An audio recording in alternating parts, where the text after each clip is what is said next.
सपने वो नहीं जो आप नींद में देखते हैं, सपने वो हैं जो आपको नींद ही ना आने दे। बारिश के दौरान पक्षी छत की तलाश करते हैं, लेकिन बाज बादलों के ऊपर उड़ के बारिश को ही टाल देता है। समस्या समान है, लेकिन आपका नजरिया उसमें अंतर पैदा करता है। ये कुछ लाइंस लिखी थी भारत रत्न डॉक्टर APJ अब्दुल कलाम ने। आज की इस वीडियो में मैं आपको कलाम सर की कुछ ऐसे किस्से सुनाने वाला हूँ, जिससे सुन के दोस्त तेरे सोचने का नजरिया बदल जाएगा और तुम अपने अंदर एक नई एनर्जी फील करोगे। दोस्त, तुम्हें पता है कलाम सर ने शादी क्यों नहीं? वो रीजन था, वो सबसे ज्यादा अपने काम से प्यार करते थे।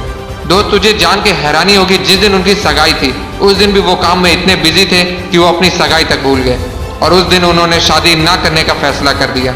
उन्होंने एक इंटरव्यू में कहा, इंसान शादी और बच्चे अपनी सेल्फलेसनेस के लिए करता है और मैं सेल्फिश नहीं होना चाहता। मैं अपनी पूरी जिंदगी अपने देश को समर्पित करना चाहता हूँ। दोस्तों, बात है 10 अगस्त 1979 की। 19 साल की मेहनत, 23 मीटर लंबा SLV-3 रॉकेट 17 टन की वजन लेके 7:58 पे आसमान में उड़ गया।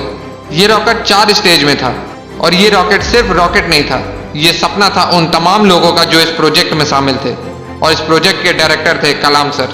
वो रॉकेट पहली स्टेज तो पार कर गया, लेकिन दूसरी स्टेज में जाने के बाद रॉकेट ने काम करना बंद कर दिया और 317 सेकंड के बाद कलाम सर और उनके लोगों का सपना कचरा बन के श्रीहरिकोटा से 560 किलोमीटर दूर समंदर में जा गिरा। दोस्त, क्या हालत हुई होगी उस वक्त कलाम सर और उन बाकी सारे साथियों की, जब उन्होंने 19 साल की मेहनत, उनका सपना कुछ ही सेकंड में समुद्र में कचरा बन के बिखर गया। कलाम सर कहते थे कि उस वक्त अंदर से मैं इतना टूट गया था कि मैं बिस्तर में जाके घुस गया, मेरी आंखों से आंसू बहने लगे। लेकिन दोस्तों, कलाम सर हार मानने वालों में से नहीं थे। वो कहते थे, पहाड़ की चोटी से उतरने से पहाड़ चढ़ने का तजुर्बा नहीं मिलता, जिंदगी पहाड़ के चढ़ानों में मिलती है, चोटी पे नहीं। कलाम सर भी इसी तरह एक एक कदम आगे बढ़ते रहे। और दोस्तों, एक साल के बाद 18 जुलाई 1980 सुबह 8:03 पे हिंदुस्तान का पहला सैटेलाइट रोहिणी अंतरिक्ष की ओर निकल पड़ा और अगले 2 मिनट के अंदर रोहिणी सैटेलाइट अंतरिक्ष में था।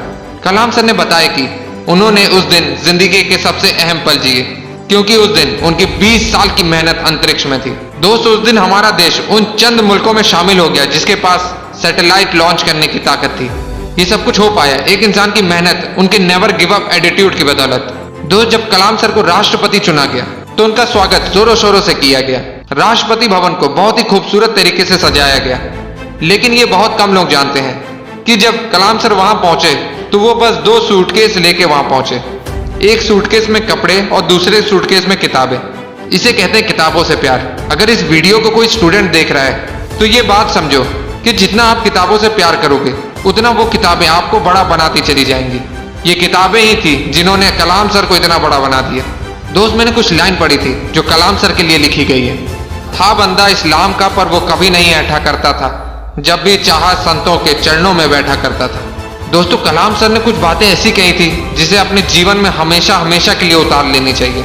उन्होंने कहा था, कोई भी शख्स कितना भी छोटा हो उसे हौसला नहीं छोड़ना चाहिए। मुश्किलें जिंदगी का हिस्सा है और तकलीफ कामयाबी की सच्चाई। खुदा ने यह वादा तो नहीं किया आसमान हमेशा नीला रहेगा, जिंदगी भर फूलों से भरी राह मिलेगी।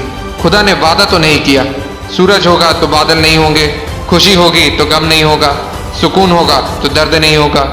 ये जिंदगी की सच्चाई है। अगर हम एक सांस लेंगे तो एक सांस छोड़नी पड़ेगी। अगर कुछ हासिल करना है तो कुछ खोना भी पड़ेगा दोस्त। इसलिए अगर सूरज की तरह चमकना चाहते हो तो सूरज की तरह जलना सीखो।